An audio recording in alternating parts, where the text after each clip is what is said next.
उद्धव ठाकरे यांनी दसरा मेळाव्यात केलेल्या भाषणात सर्वात महत्त्वाचा मुद्दा ठरला तो म्हणजे आम्ही एकत्र आलोय ते एकत्र राहण्यासाठी म्हणत उद्धव ठाकरेंनी ठाकरे बंधू एकत्र येण्यावर उत्तर दिलंय। यावर ठाकरेंच्या दसरा मेळाव्यात आलेल्या शिवसैनिकांसोबत बातचीत केली आमचे प्रतिनिधी ज्योत्सना गगणे यांनी।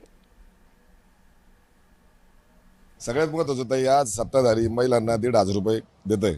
खरं तर पगारच आहे, भविष्यामध्ये हे पगारी मतदार आहेत। 1,500 रुपयांनी काय होतं? एक हप्त्याची मीठ मिरची तेल सुद्धा घरामध्ये येत नाही। 1,500 रुपये देण्यापेक्षा तुम्ही एक तर देऊ नका, नाही तर मग ते वाढून द्या। आणि सगळ्यात महत्त्वाचं आज राजसाहेबांबद्दल बोलले। राजसाहेब हे एकत्र आलेत, उद्धव साहेबांसंग सोबतच आलेत। राजसाहेब येण्याची गरज नाही। ठाकरे कुटुंब जर म्हटलं राजसाहेब आणि उद्धव साहेब नाण्याची एकच बाजू आहे। चांदीची मशाल साहेबांना देण्यासाठी आणली होती, पण पाऊस खूप असल्यामुळं देता आली नाही। आता 4 तारखेला पुण्यामध्ये कार्यक्रम त्यावेळेस देणार आहे। आम्ही शिवसैनिक पाऊस वारा याचा तणाव मानता तमान बाळगता आम्ही शिवसेनेच्या मेळाव्याला 35 वर्ष झाले येतोय।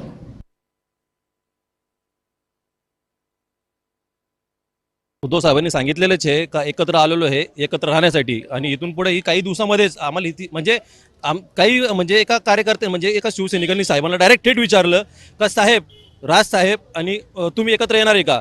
तर त्यावेळेस डायरेक्ट उद्धव साहेबांनी डायरेक्ट सांगितलं का एकत्र आलेलो आहे एकत्र राहण्यासाठी, आणि ही युती लवकरात होणार आहे आणि महानगरपालिकेवरती शिवसेनेचा आणि मनसेचा भगवा पडकल्याशिवाय राहणार नाही।